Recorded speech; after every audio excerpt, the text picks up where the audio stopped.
All right, ladies and gents, finally got in a game here. We've got some Nomad. And, whew, all right, 800 elo. We've got Turks versus the Magyars, and our Turk players in the blue down here in the south has TC'd pretty far away from everything. We've got Philip Kuch. Is that right? Or is it Kuche? I don't know. I apologize for not saying your name. You seem pretty cool, though, because you've got 90 in your name, just like me. Philip, playing as the Turks on Nomad. And then Red has not actually chosen a town center spot yet. But Blue kind of sees the sheep here and is kind of like, hey, I want these sheep. Give me. So, okay, Blue will actually see that Red's maybe placing the town center there. And oh my god, they're so close. Woo, okay. I love that from Blue, though. Blue's like, my sheep. Give me the sheep. Now, I have noticed a couple differences in the start, right? Red, probably the more experienced Nomad player. Because Red is TC'd next to a wood line. Very important you do that. You do want to treat Nomad a bit differently than standard play. In standard play, you would want your TC pretty far away, and then you would place a lumber camp, for example. On Nomad, since you can decide on where your TC is, you can actually get away without placing a lumber camp. But anyways, so Red has placed the TC much later, so it will be later to villagers, but I think has the better TC position, and also is docked. So villager on the shorefish too, bringing in food, brought in 50 food already. Plus, the ability to make fishing chips is pretty solid here for Red. Now, Red even going to get the house right away. So I'm kind of excited here for Red. And, okay, what is Red's name? Is this supposed to be like resistance? Except it's resistance? I think that's what that name's supposed to be, resistance. That's pretty creative. All right, Blue also said, T90 says dock on Nomad, so I'm going to dock on Nomad. Blue will find out the problem is the wood income. So you have now docked, but because your TC is not on wood, you now will need to travel long distances for wood and now have no wood for a lumber camp either, so it gets a little awkward here. Certainly gets a little awkward. All right, so resistance here. Chopping some wood for the first fishing ship. You do start with a decent amount of food income already with your town centers, and then also... whole 50 food was brought in because of the shorefish. About to make it 100 food because of the shorefish. So this is a good start here. Red on the shorefish, though. Red also on the deer. And why am I saying red when we're looking at blue? I don't know. It's been a long time, my friends, since I've covered Loey the Legends. It's been, what, a month? Trying to get back in my Loey the Legend brain and understand it. But let's see. Okay, Red. Show the people what you're made of here. Make a fishing ship. Come on, you got this. You got this. You've got the wood for the fishing ship. I know you're 800 elo, but I know you know your stuff. Okay, Red, make 2 fishing ships. Do something with the wood. Okay, maybe take a boar now. Oh, God. Oh, shoot. Was this intentional? Oh, no. It seems intentional. It seems like Red's going to hop out here in a second and then finish it off with villagers.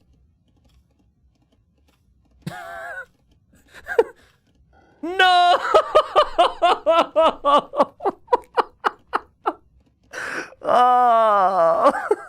Oh, the villager looks so clueless now. Like, what did I do wrong? Oh. Oh, and now Red's like, well, we're going to make all the fishing ships. All right, well, here's what's kind of funny about this. See, Red was... I'm going to give Red credit and say that that was actually intentional because nowadays pro players weaken the boards with their TCs and finish it off with the villager in every game mode. But that whole trick originated on Nomad because sometimes you didn't have as many villagers when you're bringing in a boar. I think Red thought, I don't want to get loom. I don't want to lose any villagers, so let's just weaken it first. But the timing was just not there. And okay. So rough start there for Red. Obviously, not having any food income right now hurts. And you really got to realize in this stage, you've got to get a couple villagers over here to the deer. Kind of be like Blue. It's funny how if you were to combine both their starts, it actually would be a perfect Nomad start. You'd have a TC on woodline. You would have fishing ships coming out. And you'd have villagers bringing in food. It's so funny. Scorch says, why do I never meet these people at 800? You probably do, but you don't realize the mistakes they make, whether you win or lose. The game just ends and you don't realize what they're doing wrong. Whereas if you watch me, you see certain things. It's very easy when you're casting or watching someone cast to say what someone should be doing differently. All right. Well, mistake from Red. Red will have to recover. Red's got plenty of wood. The dock position isn't that good for long-term fishing, sadly. So we could maybe even see a second dock for Red. We're pretty close to the edge of the map. Does Red know that Blue's down here? If Red were to look at all of this, Red would probably know. And there's Blue killing the boar. Good job here from Philip. Not bad. Red not really moving around much more to scout. Pro players will use the sheep to scout. I would encourage you guys to just use one villager and just set waypoints everywhere with it. But all right, a new dock there from Red, not bad. But I mean, Red, you can come get this boar. With Loom, you can go get that boar. And the bright side for you is your TC can't shoot that thing from that far away. So you're probably safe. Now, I would prefer the Turks over the Magyars on Nomad if you had a safe stone. Because normally fast castling on Nomad's very strong. But from Blue's perspective, I mean, Blue's kind of cornered. Blue doesn't see much, but I guess does know Red is there. I guess you could take this stone in theory. Would be cool if different Nomad generations, like the Titans League version and others, would be in the map pool. I have told the devs that if they wish to use any of my map scripts, they could do so if they just ran it past me. But no such luck. I feel like honestly, doing Titans League Nomad might be bad for the ladder. Because what makes Titans League Nomad really good, and what made like Wandering Warriors Cup Nomad good, is you have to work so much harder to get certain things done. And there's a bit more variety in what pro players would do. I think having more consistency between certain aspects of map generations is much better for the average player. And I think this, like Nomad in general, is already so wild and diverse. I think it's completely fine. That's my take. Wow. Well, I haven't made a joke like this in very long, but pretty soon I think Red's going to have to see a doctor. Because this is going to last a whole lot longer than 4 hours. Red, what's going on with your wood, bro? It's 800 wood. And Nomad's really an adapting thing, right? Like, there are some aspects of a build order. Getting your TC down, making a dock, adding fishing ships. But one of the best skills you can have as a player, and this is what Nomad is really good for teaching, is looking at your resources and saying, where are my imbalances right now? And what can I do? And a general rule of thumb, if you have 900 wood and you only have 9 on food and you need to go feudal, is you seed farms. Or, in this case, add fishing ships, right? Which Red has pretty much stopped doing, and maybe Red has done it because there's not a lot of fish over here. But Blue is already going to be in feudal age. Also, Blue hasn't made a lumber camp yet, and I feel like at this point, maybe you'd want to do that.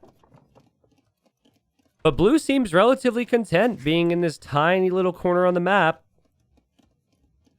And, you know, in this little box that Blue has made, you've got wood, farm space, and you also have gold. So not too bad. Market? Yeah, well, you need to get to feudal age to make a market. But yeah, so market wouldn't be bad either. But, you know, there's just a couple of what I consider to be obvious examples. Like here could have been a mill. And then, of course, adding farms. It's things that Resistance could have maybe done here to be in a more comfortable position. Easy for us, though. We have full vision. When you're in the darkness, you're like, oh, the world is scary. Oh my goodness. It does kind of look like Blue was scouting with the sheep, though. Well done there, Blue. A little bit. And there are the farms. There we go. Okay. Seeding that many farms at once and still having 700 wood. Sheesh. Okay, so what's Blue's plan, though? Blue's made it to the next stage. Goes for the wood upgrade. All right. No military buildings for Blue.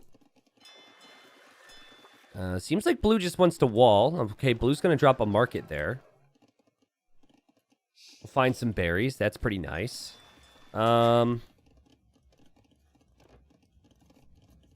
Red? I keep forgetting Red's in Dark Age. I was just going to say that Red's going to have the resources to go Castle Age soon, but hasn't clicked up to Feudal Age yet. Well, that's not that great.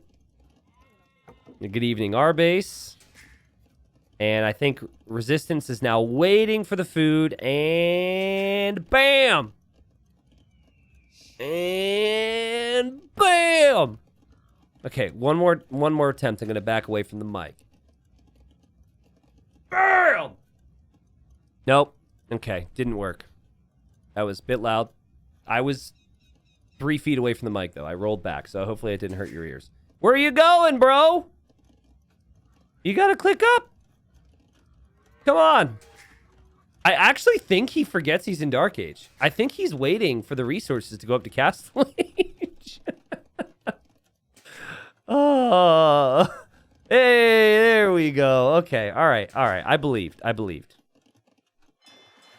All right, so blue noticed the opponent is nearby on water and is not happy about red being here. So blue's going to make a galley. So that's good. That will actually really hurt red. Like we said, like red is desperate for food income right now. Not as bad as before. Red is adding another dock, though, so maybe red will be able to sail over there. I like the gates. We've got Palisade Gate. We've got Stone Gate. We've got Stone Gate. All right. I guess it was unfortunate here you couldn't fit a mill. So we have the long-distance mill there for the berries. Still fine. It's probably a bit easier to use fire ships, by the way, because you don't have to rely on them microing as much in the long term. But galleys do actually kill fishing ships a little bit faster, so that's not a bad move here for Philip at all. Philip's got to be thinking, how do I escape, and what do I do to attack this guy? Because I know he's close to me, just from the start. And I think red should have some pretty solid indicators now. We even have a tower there from blue. So red should know that blue is probably down here. So both players should be thinking Castle Age. And so red makes it to Feudal Age now. The timing here is going to be crucial. And red does have a lot of wood, so could always make ships. And is going to make a fire ship out of this dock after the new fishing ship is created. So just not going to cancel that, I guess. Blue is going to escape from the arena and go take stone there. Ooh. We don't have any signs here. Oh, stone mining as well from red, but no signs that red's really going to make second building yet. The buildings aren't actually there yet for blue. And, okay, see, you can see where blue's mind is. Blue's like, okay, get the walls down. We get our buildings. We click Castle Age. That's really good. When you're next to each other, guys, getting your Castle Age time is so important. So many different options, whether that just be knights or siege or castles. Okay. We will see the fire galley kill these two galleys. As I mentioned earlier, it's just easier to go fires, so this doesn't happen. Also, there's no fish for blue. Oh, this is really funny. I'm not actually sure why this is, but I almost feel like since blue hasn't scouted many other fish, that the fishing ships just defaulted to going here. But, you know, this one is visible, so I'm not really sure. It feels like the game did that to blue. Maybe blue manually clicked them there. I don't know. There's an archer range, and then there's a blacksmith from red. Red's going to click up to Castle Age. This is actually a really close game. But most important thing of the game right now is the fact that the Turk player is on stone. Right, that's huge. That's easily going to lead to a castle drop. We do have archers on the way for red, though. Ooh, and archers are probably going to come directly where the spearmen are. Look, they're like, ha! Yeah, come out, you cowards. We will poke your walls forever. You will not be able to sleep in there and be well rested to come fight us because of the constant noise we are making with our pointy sticks. That's probably what they're saying. I don't really know. But that's what I would say. Hey, red, Castle Age. Hey, what up? How's Castle Age? Forgot about Castle Age? Ooh, didn't forget about fletching. I like that. Castle Age would be great, though. This seems to be a theme for red. Just not clicking up quite as quickly. Would make all the difference. Micro with the archers now. To the TC. Do we get a town belt? No, we get a garrison. Now, these spearmen are dying the same way that red's boar died earlier. And panic from blue. I like this from blue. Win or lose, blue's like, I need this now. Blue makes decisions faster. Or so I thought. Blue hasn't dropped the castle yet. Oh, it's bringing more bills. Of course, of course. Okay. And where's it gonna go? You have no army support.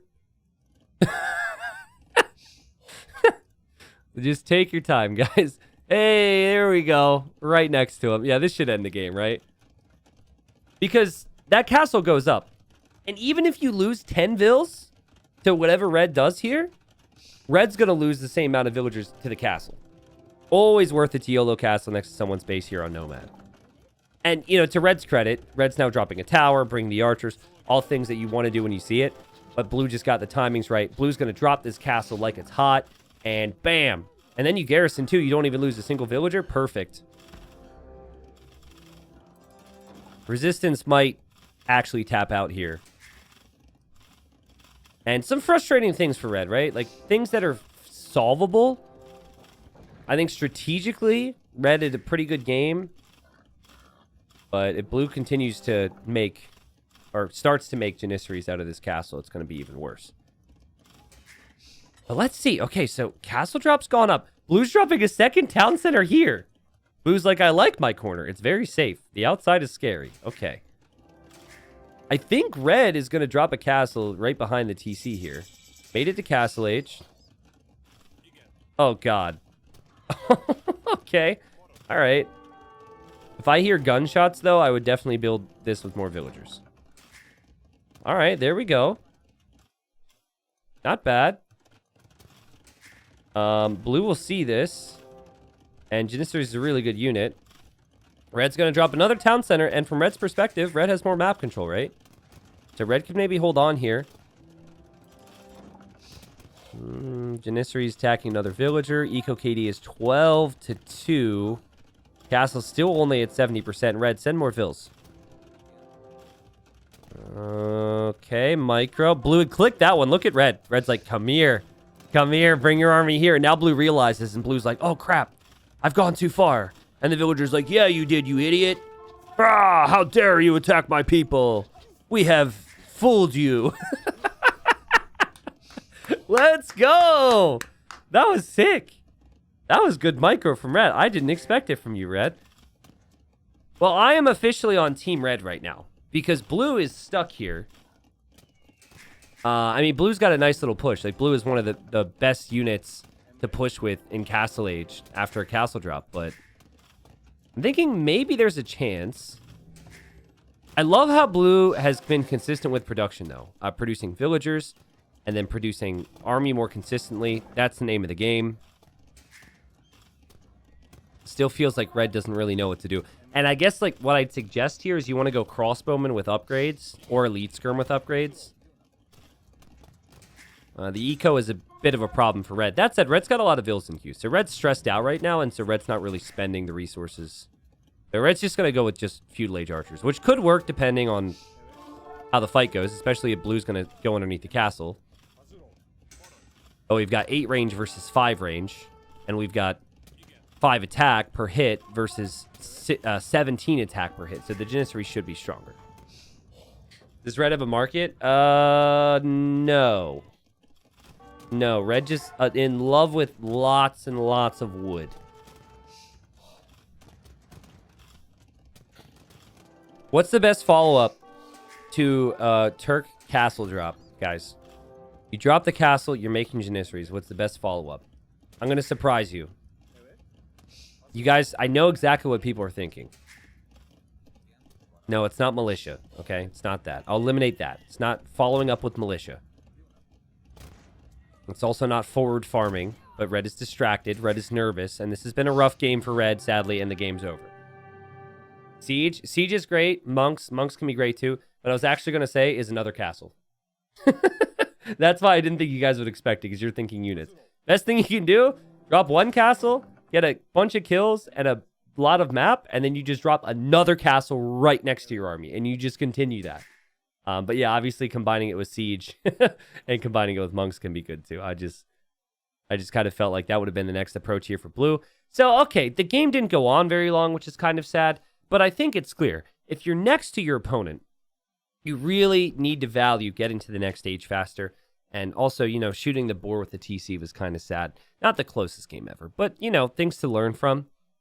I actually think that red had a better grasp on what the Nomad start should be, but blue did a better time, or just had an easier time making the proper decisions. Which is very fascinating, too, because when you look at this tells me that red is maybe a faster player, but yeah, blue knew, possibly because of being stuck in the corner, right? Maybe there was some extra urgency because blue felt like if I don't lose, or if I don't move out, I will lose this game. And maybe red was thinking, I've got all the time in the world because I've got the entire map. Nope.